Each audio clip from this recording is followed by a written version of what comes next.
Seigneur Père éternel, nous voulons te dire merci. Nous te prions que tu nous révèles ta pensée. Seigneur, permets que notre esprit puisse saisir ce que tu as à nous dire dans le nom de Jésus. Merci Père éternel, au nom de Jésus nous avons prié. Amen. Tu es Pierre. Tu es Pierre. Dans le livre de Matthieu chapitre 16, verset 18. Et moi je te dis que tu es Pierre, et que sur cette pierre, je bâtirai mon église, et que les portes du séjour des morts ne prévaudront point contre elle. Et moi je te dis que tu es Pierre, et que sur cette pierre, je bâtirai mon église, et que les portes du séjour des morts ne prévaudront point contre elle. Bien-aimés dans le Seigneur, lorsque nous considérons l'histoire de Pierre qui s'appelait Simon, le nom Simon, lorsqu'on fait les fouilles, on se rend compte que c'est un nom qui provient d'un ancien mot hébreu qui signifie roseau. Et quand on parle de roseau, le roseau c'est le symbole de quelque chose qui vacille, quelque chose qui se plie au gré du vent. Donc, Simon, c'est le symbole de l'instabilité. Une chose qui vacille, une chose qui n'est pas constante. Et nous voyons qu'en évoluant, Jésus-Christ va changer le nom de Simon et lui dire qu'il s'appellera désormais Pierre. Le roseau est le contraire de la pierre. La pierre, c'est la stabilité. La pierre, c'est le symbole de la stabilité. Contraire donc au roseau.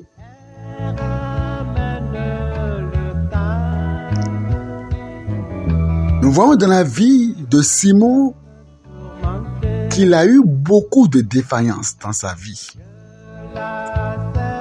Simon, dans sa marche, a eu beaucoup de défaillances. À plusieurs reprises, Pierre s'est montré impétueux au point d'agir avec précipitation. Par exemple, Pierre a quitté le bateau pour marcher sur l'eau avec Jésus avant de commencer à sombrer dès qu'il a détourné les yeux de lui. Dans Matthieu chapitre 14, versets 28 à 29. Et là, Pierre lui répondit, « Seigneur, si c'est toi, ordonne que j'aille vers toi sur les eaux. » Et il dit, « Viens. » Pierre sortit de la barque et marcha sur les eaux pour aller avec Jésus. Mais voyant que le vent était fort, il eut peur. Les nombreux donc parlent de Pierre, que non, Simon a douté, Pierre a douté et il a sombré. Et son nom, quand on parle de doute, on peut appeler le nom de Pierre comme celui qui a sombré dans l'eau. Et les disciples pouvaient dire que Pierre est agité. Il est agité, sinon que la personne qui vient sur l'eau, on ne la connaît pas très bien. La personne ressemble à un fantôme, mais déjà Pierre se précipite pour monter sur les eaux avec la personne. Oh, Pierre est agité.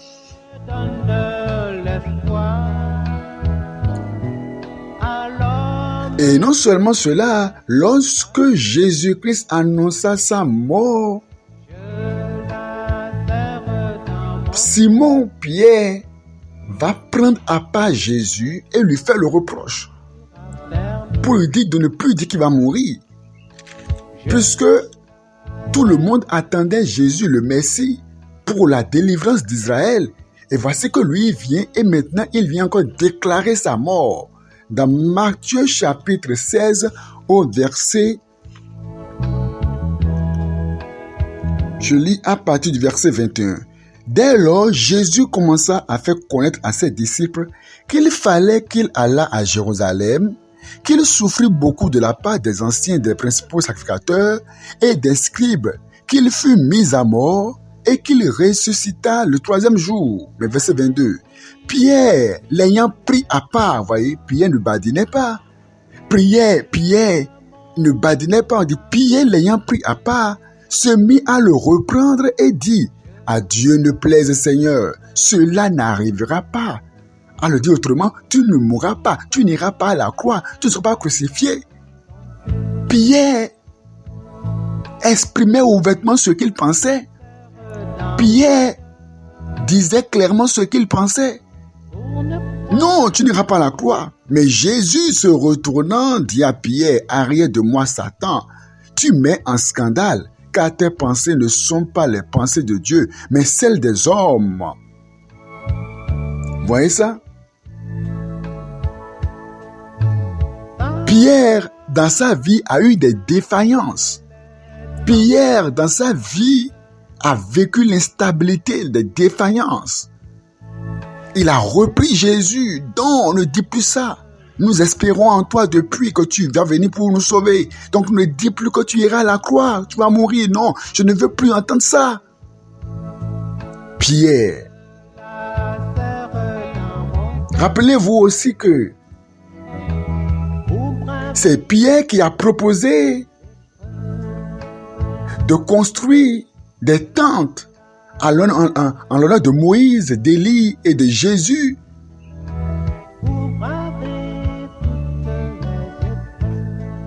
Dans Matthieu chapitre 17, verset 4.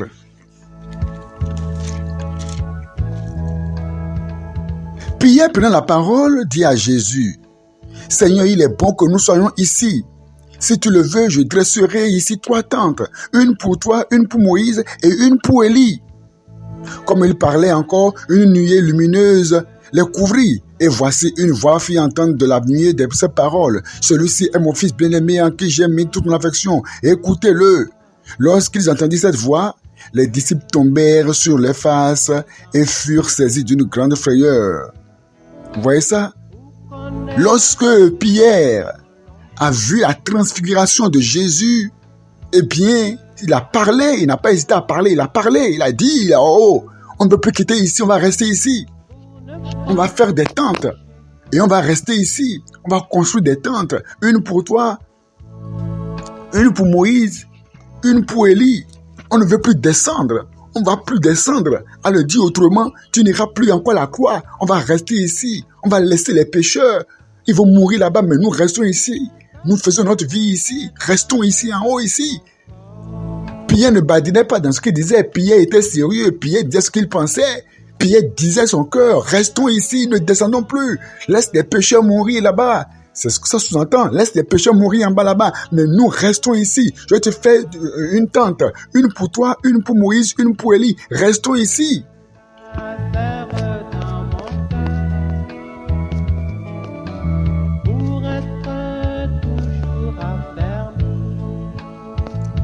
Pierre était instable.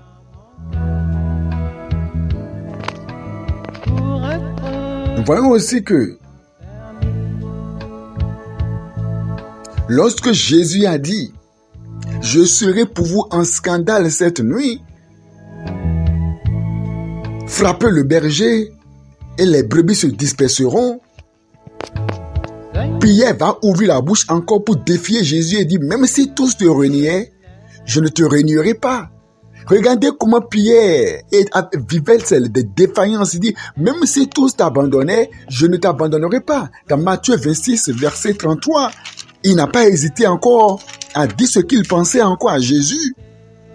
Mais si c'était les hommes allaient déjà sanctionner Pierre pour dire, tu me défies trop. Tu me défies, mais je suis le Fils de Dieu. Mais quand je parle, tu me contredis devant les autres, tu me contredis. Matthieu 26, verset 33.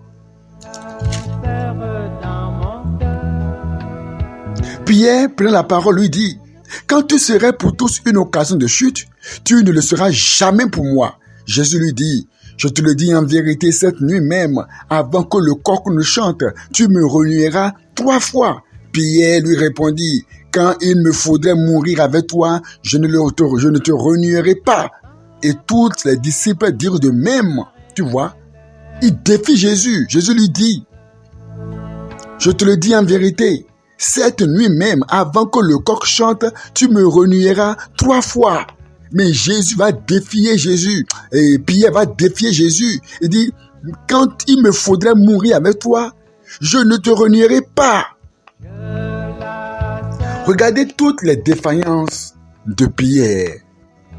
Regardez toutes les erreurs de Pierre. Regardez tout ce que Pierre a commis comme des déboires. Regardez comment Pierre défiait son maître. Mais dans son cœur, pour lui, c'est qu'il faisait de bonnes choses. On pouvait appeler Pierre l'agité. On pouvait appeler Pierre le défaillant. On pouvait appeler Pierre l'instable. Comme l'indiquait son nom, le roseau, l'instable, le défaillant. Mais ce qui est étonnant, ce qui attire mon attention, ce qui est surprenant, ce qui est spectaculaire, ce qui est merveilleux, ce qui frappe, c'est que, au-delà de toutes ces choses, Jésus-Christ va leur poser une question. Qui dit-on que je suis? Qui dit-on que je suis? Qu'est-ce que les gens disent que je suis? Pierre, dans Matthieu chapitre 16, le verset Matthieu chapitre 16. Jésus était arrivé, verset 13, Jésus était arrivé dans le territoire de Césarée de Philippe, demanda à ses disciples, qui dit-on que je suis? Une question importante. C'est maintenant l'heure de savoir qui connaît réellement Jésus. Au-delà des agitations, au-delà du calme, il y en a qui sont calmes, qui font comme s'ils connaissent Dieu, mais au fond, ils ne connaissent pas Dieu. Ils font comme s'ils connaissent Jésus, ils ne parlent pas, mais Jésus voulait maintenant savoir. Il dit, qui dit-on que je suis? Moi, le Fils de l'homme. Verset 14. Les disciples vont répondre. Les uns disent que tu es Jean-Baptiste. Les autres disent que tu es Élie. Les autres Jérémie. Ou l'un des prophètes. Et vous, leur dit-il, que dites-vous? Qui dites-vous que je suis? Aucun d'eux n'a pu parler. Aucun des disciples n'a pu parler. Personne n'a pu répondre. Maintenant, c'est quelqu'un qui va ouvrir la bouche et parler. Il s'appelle encore Simon. Simon, Pierre va répondre. Verset 16. Simon Pierre répondit, tu es le Christ, le Fils du Dieu vivant. Tu es le Christ, le Fils du Dieu vivant. Jésus reprend la parole, lui dit, tu es heureux, Simon, fils de Jonas, car ce ne sont pas la chair et le sang qui t'ont révélé cela, mais c'est mon Père qui est dans les cieux. Et moi, je te dis que tu es Pierre, et que sur cette pierre, je bâtirai mon église, et que les portes du séjour des morts ne prévaudront point contre elle. Je te donnerai les clés du royaume des cieux. Ce que tu liras sur la terre sera lié dans les cieux, et ce que tu liras sur la terre, ce que tu délieras sur la terre sera lié dans les cieux. Regardez, c'est ce Pierre qu'on pouvait appeler l'homme défaillant, l'homme instable. C'est lui qui répond, qui dit à Jésus, tu es le Fils du Dieu vivant. Bien-aimés dans le Seigneur, Jésus-Christ voit au-delà des agitations. Jésus-Christ voit au-delà de l'erreur. Jésus-Christ voit au-delà de tes défaillances. Jésus-Christ voit au-delà de ce que tu commets comme erreur. C'est vrai qu'il n'est pas d'accord avec l'erreur, mais il voit au-delà de tes erreurs.